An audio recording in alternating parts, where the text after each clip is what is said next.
Hello there, welcome to the Saroy channel, wherever you are in the world, and so much love to each and every one of you. I'm so glad you've joined me this evening for the third part of our amazing story tonight that you're just going to love. It's a very exciting story and I'm sure you will agree. So let's continue now with part 3 of our story tonight.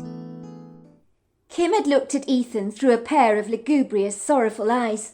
I believe you mean well, Ethan, I really do. And I think you love me in your way. But it's not enough. I'm sorry, but I'm not prepared to live with your abject disloyalty a moment longer. So it's over between us. And this time there really is no hope of a reconciliation. I was a fool last time, but not any more. I've grown up enough to know that I don't need you in my life. I deserve so much better than you. I can't remain in a relationship where the trust is dissolved. It would never ever work.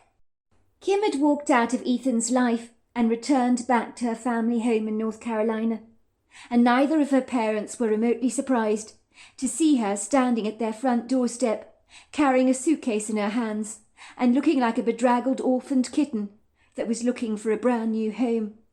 Regretfully, they had been anticipating the arrival of this day, and her mother had prepared her bedroom for her, waiting in anticipation for her daughter's return. Ostensibly no one was more happy than Mrs. Carter Barron when Kim's dysfunctional relationship with Ethan Hanson finally self-destructed, when the wrecking ball of his infidelity brought her life crashing down into a pile of rubble, as Mrs. Carter Barron knew that Kim would grow exponentially from this experience and be able to rebuild her life from the bottom up all over again. "Come in," she had said, bringing her daughter lovingly into her arms. "Your bed's already made up for you. I hate to say this, dear, but I saw this day happening from the very beginning, and the moment you got engaged to that man." "I should have listened to you, Mum. I really should. Why are you always right about everything? And why do I make so many poor choices and decisions in my own life? You and Dad were right about Ethan all along. He cheated on me in Boston like you said he had. And you were right about him cheating on me in my own marriage. But I refused to see what was blindingly obvious, what was staring me straight in the face. Because like Aaron always is quick to point out, I'm always in denial. What's wrong with me, Mother? And you know what? He's right about that. I've been such a dreadful fool." "It's not that I'm always right, sweetheart. It's because I'm a wizened soul. I've been around for a long time. So I do see things rather differently to someone less mature, that's all. That's what age does to you. It gives you a much greater clarity and perspective. But like you, in my day, I also made plenty of mistakes. But sometimes our mistakes are the very making of us. They build the foundations of what we will one day become. So whatever happened between you and Ethan, it really isn't a big deal. It's a page in the chapter of your life that is finally over. And now you are starting a brand new page, are you not? A new beginning, with so much possibility ahead of you." Kim had been visiting a good therapist in town to talk about some of the quintessential messes she'd made of her life, and to somehow make sense of them all. She wanted to know exactly why she'd gone back to Ethan Hanson, after resolutely knowing what her parents had said about him to be true. She had wondered if it was a rebellious attitude that had made her marry Ethan to get back at her parents in some way. Or was it a low self-esteem that had made her invite the kind of relationship in her life where she was made to feel worthless? Was there something wrong with her? The therapist had not given her the answers that Kim was seeking. Instead, he made her do some inward soul-searching for herself, to find her own personal answers. He told her to document all her thoughts and feelings, and taking regular walks in the countryside. But no, there was nothing wrong with her, apart from being human, of course. So in that he echoed her own mother's sentiments, telling Kim that human beings are predisposed to making cock-ups all the time and getting things horribly wrong. And there was really nothing wrong with that at all. It was part of life. "Exercise, fresh air, and the natural world are very important, he told her. You live in a beautiful area surrounded by trees, walking trails, and so much more. You're incredibly lucky, Kim. Why on earth don't you make the most of the prepossessing environment you are so fortunate to live in? Like walking out in nature, meditating under a blue sky. It can be incredibly healing, you know. You should try it. When did you last take a walk in a grove of trees? By the looks of how pale you are, at a guess I would say it's been rather a long time, am I right? Kim shrugged her shoulders nonchalantly. Yes, you're right. It has been a few years. When I was a kid, we'd explore all the time, me and my brother. It was fun. We would ride through the trees together on our bicycles and have the time of our lives. I haven't had that kind of fun as an adult. I don't know, as a kid you just go with the flow, don't you? But when you get older, you get weighed down by bigger problems that life tends to throw at you. And I guess you forget to have fun. There you go. My point exactly, said the therapist, tapping his pen on his walnut desk reflectively, and eyeing Kim through narrowing eyes.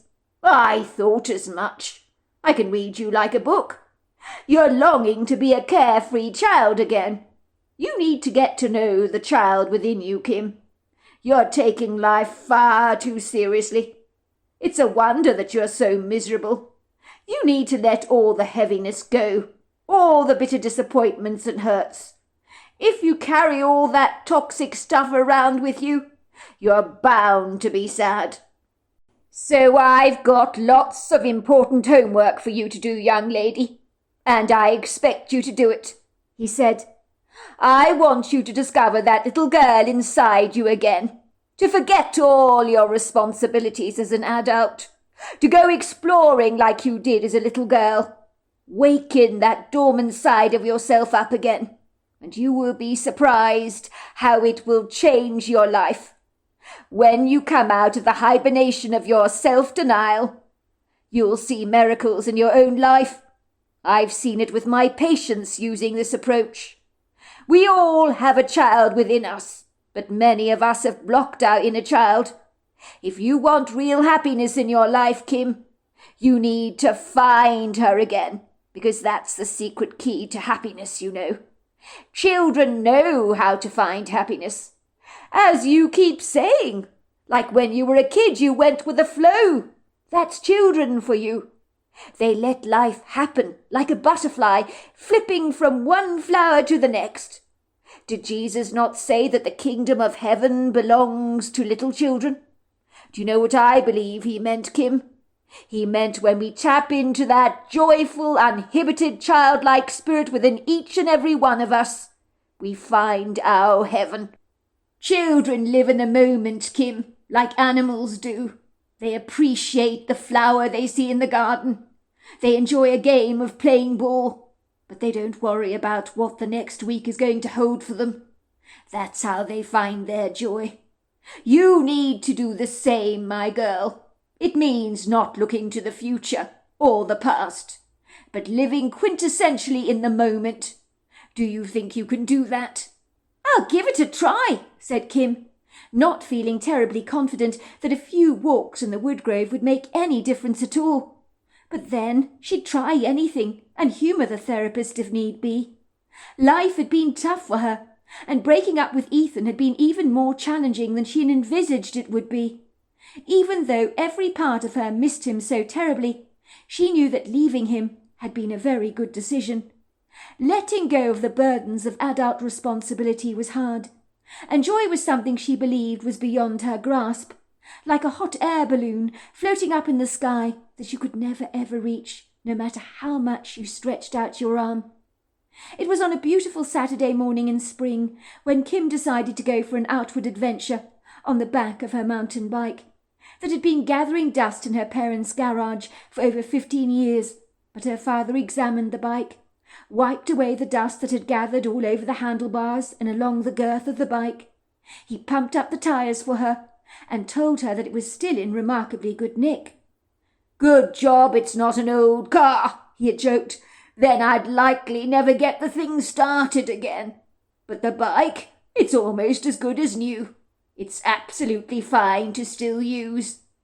In the beginning, riding the bike after so many years of abstinence had been rather testing, and had started off as a major fiasco for Kim, with her legs failing to remain on the pedals, and on a couple of occasions she almost went colliding into a tree, but luckily her father stopped her in time. The two of them had laughed so much that Kim's stomach muscles began to ache, but then all of a sudden the memory of how to ride her bike came flooding back, as if it was all written in her DNA. And so it was with one leg after another. She rode down the driveway to her parents' gate as smoothly as a skilled cyclist, thoroughly enjoying the feel of the wind blowing against her hair, and the warm prisms of spring sunshine brushing against her shoulders, which was such a pleasure to enjoy after the cold winter they'd just endured. "I told you, Kim, you'd soon get the hang of things," said her father, grinning broadly from ear to ear. "But boy, I'm sorry, but I couldn't help myself laughing when you went almost crashing into that tree. Oh, my word, you were hilarious to watch. My stomach is aching from laughing so much. Now you go and enjoy yourself. I think your therapist is absolutely right. Fresh air is exactly what you need." Kim felt exhilarated as her breathing quickened and her heart began to flutter in her chest. She felt alive as she ambled down the country road that had never been worthy of being asphalted as far as the authorities were concerned, describing it as far too off the beaten track. Kim had always been very attached to this country road. Yes, it was bumpy. Yes, it was littered with rocks and pebbles. And yes, when you rode down the road, pillows of fine white dust would be lifted up by the tyres. But the jolting, uneven ride took Kim right back on a nostalgic, wistful journey to her childhood, when she and her brother Aaron would ride down the sequestered road together as a happy duo. The two of them had had so much fun.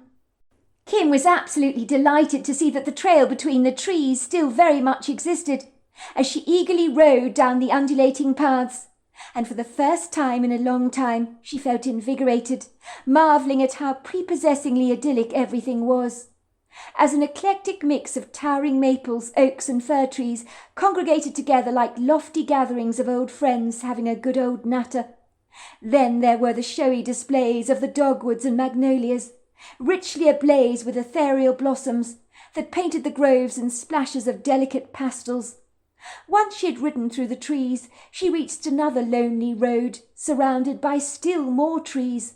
The rich fertile paths were as black as coal, littered with a plethora of fallen leaves from the most recent autumn, and whispers of soft light perforated the forest canopy in a mesmerizing gossamer glaze that seemed to anoint both the ferns and the luxurious foliage in a bewitching gold-like glitter.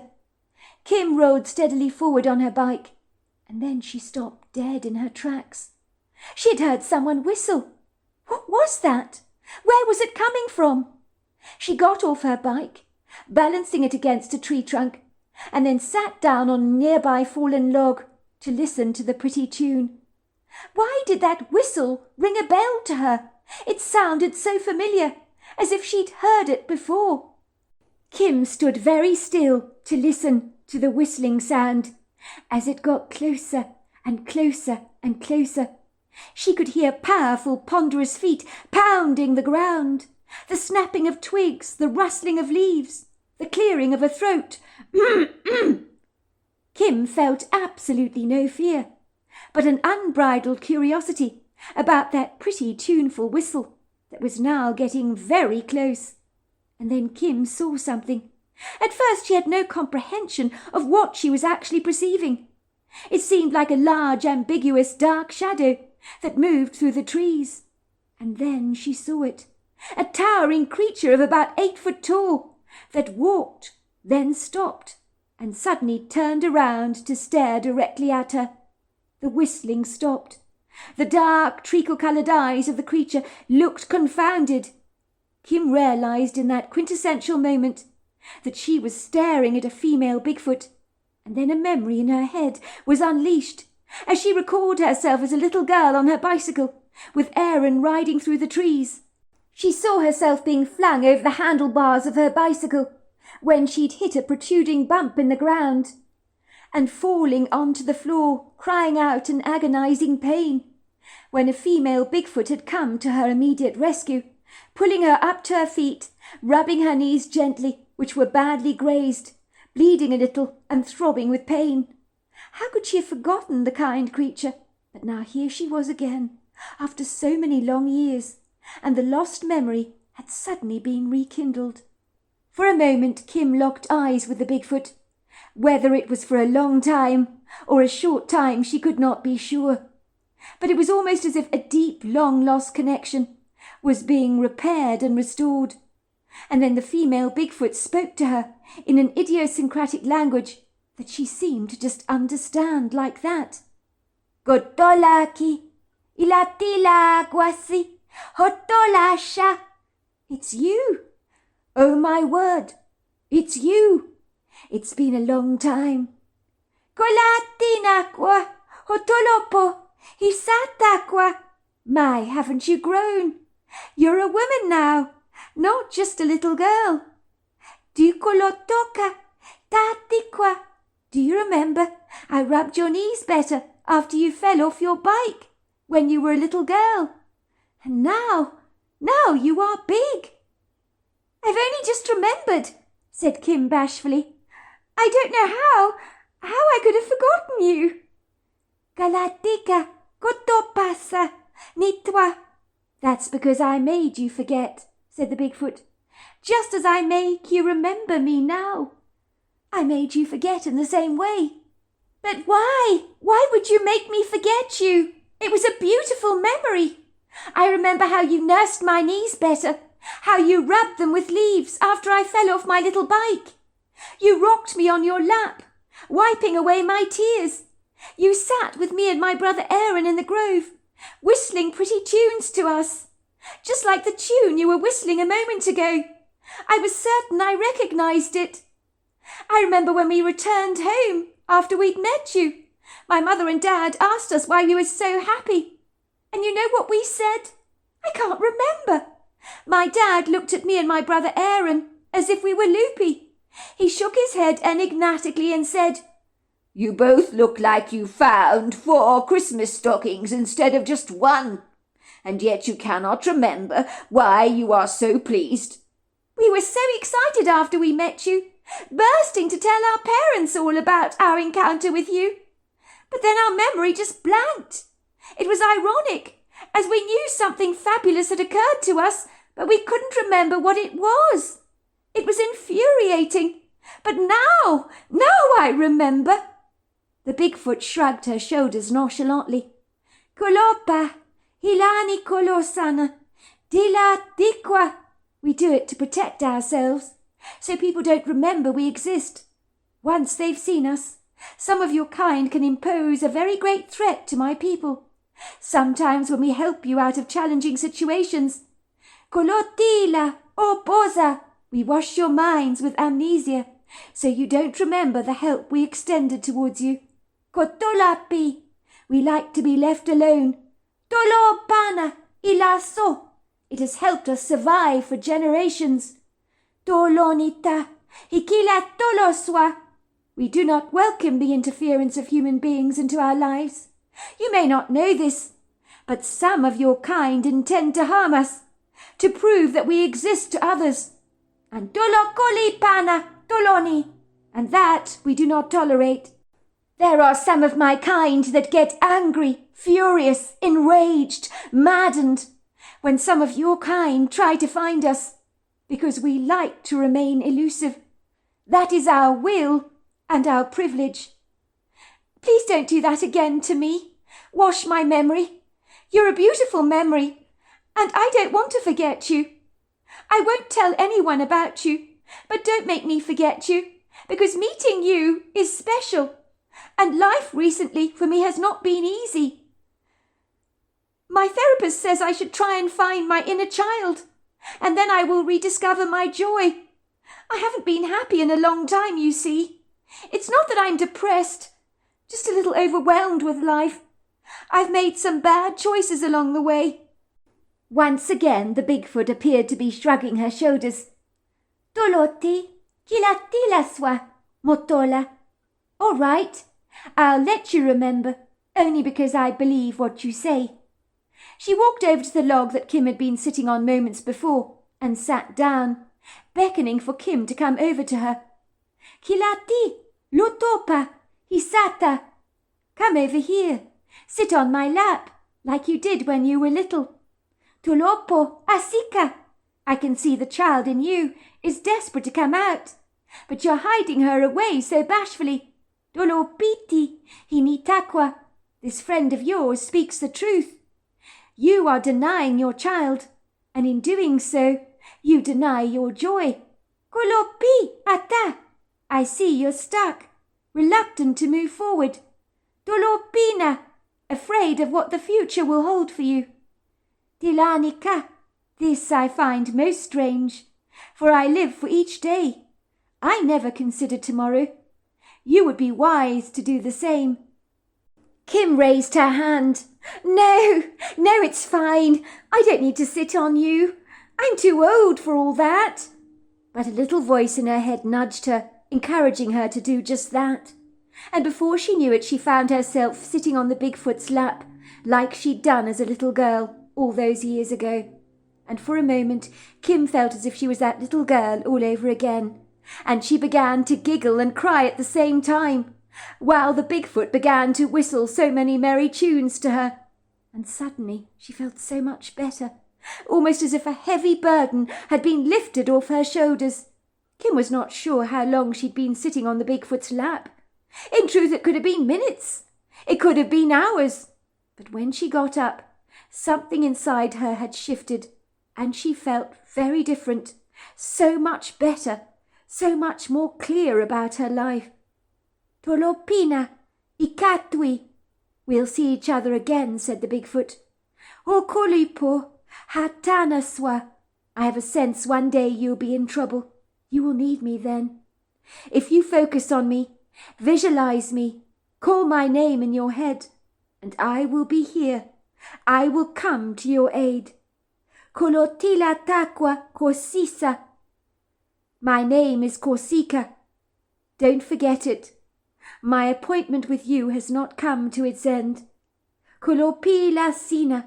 I look forward to seeing you again. And with that she was gone like the wind.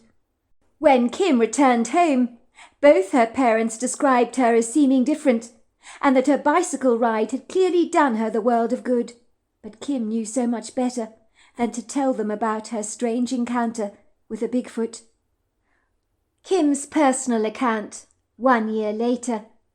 The call that was to change my life from the past to the future came late on a Friday afternoon, and I was certainly not expecting it. I was still living in a cottage my father had built for me on the sprawling grounds of their North Carolina premises. It was good to be close to my parents, and I loved living among the scenic resplendence of the countryside. If the truth be told, I had become attached to the place, but regretfully it was still a little Spartan on the inside, requiring some loving touches and comfortable furnishings to make it home from home. But to date I couldn't afford to furnish the cottage properly, apart from buying second-hand knickknacks at garage sales, so to speak. I did not recognize the cell phone number on my caller ID, and thought it was likely spam, or some automatic voice recording telling me I needed to renew my vehicle warranty, and so I had no intention of answering it. But to my surprise, the caller had left a message, as the message icon was flashing, which was rather unusual. When I got an unknown call on my cell phone, it was rare to get a message of any kind, so I decided to listen to the recording. My breath would catch in my throat, because I was clandestinely hoping that Ethan had not found my new cell phone number, which is always a distinct possibility. Where there's a will, there is always a way. Ostensibly over the last year I'd been inundated with his phone calls, despite the fact that we were now officially divorced. I had actually needed to change my phone number to get him off my back, because he couldn't let go of our relationship, despite the fact that we were long since over. The messages were always the same, very predictable. "For God's sake, Kim, why won't you forgive me? We were good together, really good we were. I messed up, I admit that. But I will get help, I will. I'll improve myself for you. I recognize I have problems. Which was ironic because he had moved his new girlfriend into our old apartment on 7th Street in Boston. So if he was intent on changing, he certainly had not jilted his new love interest. I tap the voicemail icon and play the recording to listen to the message, pulling in a deep breath, as I guess I'm anticipating hearing Ethan's voice. But thankfully it is not him. I sigh in relief. My heart stills its beat, and I wipe my clammy hands against my jeans. Miss Carter Barron, my name is Cornelius Waterstone, says a deep, very serious, authoritative voice. I'm an attorney from Buffalo in New York. I need to speak to you about a private matter. Please could you give me a call at your earliest convenience? When I hear the message, I felt my stomach twist in a tangle of sailor's knots, and I feel a rush of dread spring through each cell in my body, so that every hair on the back of my neck is standing up on edge. I know I've never broken the law before, but right now, the way I'm feeling after this ominous phone call from an attorney's office is that I've guiltily swallowed balloons containing heroin, and have absolutely no recollection of smuggling the white powder into North America on a recent trip from Bangkok. I'm only learning about it now. It's amazing the weird things that go flying around your imagination, like unwanted flying saucers, that have no bearing on reality whatsoever. But that was what was going on in my mind. The worst thing I've ever done is shared a joint with someone, when it was illegal. Stop tormenting yourself, I tell myself. Why does my wild imagination make me believe the very worst? I'm not carrying any debt, as all my outstanding bills have thankfully been paid after my divorce settlement with Ethan was settled. So what is all this about? I mean, he had left me high and dry, virtually penniless, but then again that's a whole nother story. Let's just say Ethan spent money, as if it was growing on trees, which amounted to a whole lot of debt for the both of us. I was rebuilding my life from the bottom up, and things were going well for me. So this fortuitous phone call from a strange attorney's office in Buffalo had inadvertently set the cat among the pigeons. I mean, I didn't own a large dog that had knocked over a poor old woman down on the sidewalk, injuring her so badly that she had decided to sue me for damages. In fact, I'd only ever owned small, medium dogs like pugs. Nor had I ever been to Buffalo in New York before. I did know it was the second largest city in the state at the eastern end of Lake Erie, and at the head of the Niagara River, which boasted parks, coffee bars, restaurants and shops, and possessed an urban-suburban feel about it. But beyond that, I knew pretty nothing about Buffalo, other than it being for me an ambiguous, unfamiliar dot on the map that I was yet to visit. I did not know anyone who lived in Buffalo, New York. So why was an attorney based there calling me? What could he possibly want with me? I'd never heard of anyone called Cornelius Waterstone before. So with a quickening heart and trembling fingers, to get myself out of my misery as fast as humanly possible, all the anxiety would likely kill me if I didn't know what this call was about. So with a vacillating hesitancy, I had to return it as soon as I possibly could, while holding my breath as if I was diving underwater. The kind, sweet voice of a mature receptionist answered my call and transferred me to Cornelius Waterstone's office. I wait for a minute, listening to some Beethoven music until the call is finally answered. "Thank you for getting back to me, Miss Carter Barron," he says, in a brisk professional voice that demands both respect and is polished and articulate. "I very much appreciate your prompt reply. My name is Cornelius Waterstone, from Wyatt's and Waterstone's attorneys. I have some information for you that is significantly important to you, but for security reasons I need to verify your identity first." I breathe out a sigh of relief when I realize I have absolutely nothing to worry about, and that my undue panic was completely unfounded. But I was suspicious that this person on the other end of the telephone and was certain that he was scamming me, like those people claiming to be from Social Security, who are clandestinely desirous to hack into your personal data to steal funds from your account. Although good luck to them on that score. I dare say robbing a church mouse ain't going to be much fun for those money-grabbing criminals. I'd heard about these scams often enough, and I was not going to allow myself to fall victim to all this nonsense, or to put up with it for that matter. How this man got my name was nothing short of incredulous. But then again, why am I surprised? They can do anything these days, can't they? The criminals are more sophisticated than the banks nowadays, and one step ahead of them, I'm told. Mr. Waterstone, I suppose you want my iPad password, do you, while we're at it? I said sarcastically. You people should be ashamed of yourselves. I don't know how you sleep at night, expunging money from little old ladies with your disgusting scams. I'm sorry, but I don't know how you got my details, but get lost, will you, and leave me the hell alone. I'm not interested in being exploited. Miss Carter Baron, would you please calm down? I'm not trying to embezzle your money. I'm a legitimate attorney, I assure you of that. All I need you to do for me is to confirm your physical address to me. Oh, that's rich, isn't it? Now you want to break into my cottage, is that it? Well, good luck with that. You're going to have your work cut out for you. Mr. Waterstone, or whatever your name is. The place is virtually empty, and you're going to leave empty-handed, because there is nothing to steal, in case you've got any funny ideas. I don't know where you get your names from, but let me tell you this. You haven't picked the object of your scam very wisely this time. For one, I'm not naive, and two, I don't have much money. Miss Carter Baron, I can understand your hesitancy, and I apologize profusely that we have not got around to posting you an official document from an attorney's office. Please, Miss Carter Baron, don't put the phone down on me, even though you may be tempted to do so. Your indignance is clearly apparent, but we appear to have our wires crossed. The purpose of my call is that a client of mine passed away, and you have been left an inheritance by him. The attorney's words throw me off my pedestal, and I draw in some large gulps of fresh air, with the hungriness of an oxygen-starved goldfish. An inheritance? My heart almost does a double skip. Perhaps my life is going to be a lot more rosy in the future. But can I dare to hope this is even true? I know of no one who would leave me any money, as a kind passing afterthought.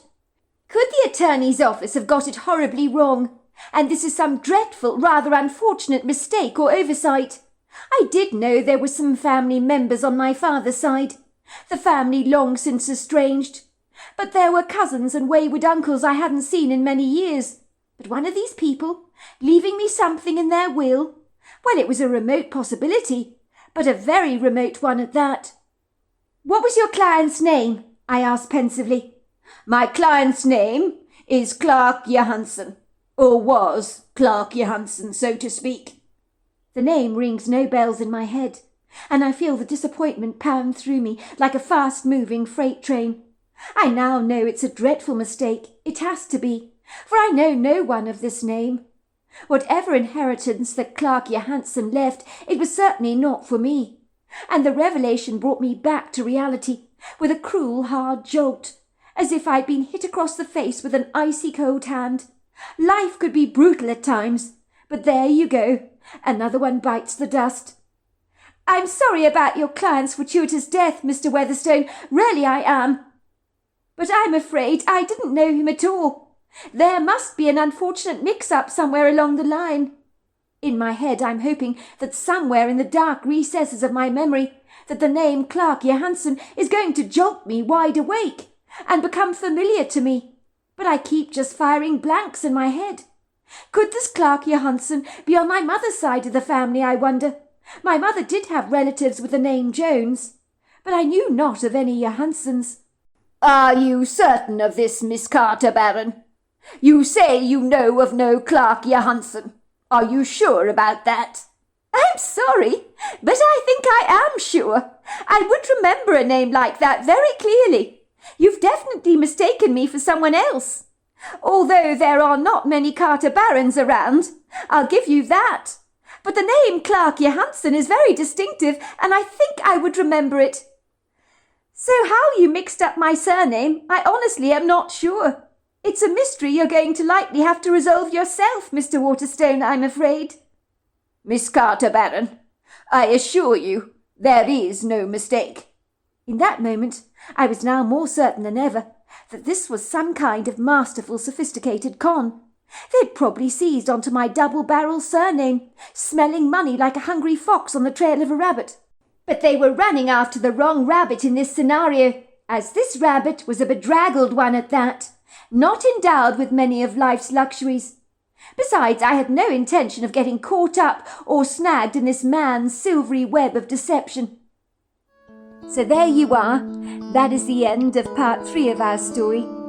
Join me tomorrow night for part 4. It's getting incredibly exciting, so I can't wait to see you then. Until next time, goodbye and good night.